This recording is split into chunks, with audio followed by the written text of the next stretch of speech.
Crisp air, crackling fire, and the great outdoors. The perfect setting for a mouth-watering campfire meal. Grab your cast iron pan, let's cook up a storm.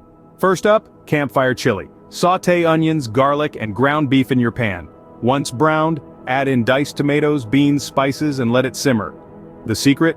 A dash of dark chocolate. Trust me, it's a game changer. Next, skillet s'mores. Layer graham crackers, chocolate bars, and marshmallows in a pan. Cover it and let it heat until everything's gooey and melted. Serve with more graham crackers for dipping and voila. Remember, campfire cooking isn't just about food, it's about the experience. So, get out there, stoke that fire, and create culinary masterpieces under the stars. Until next time, happy cooking.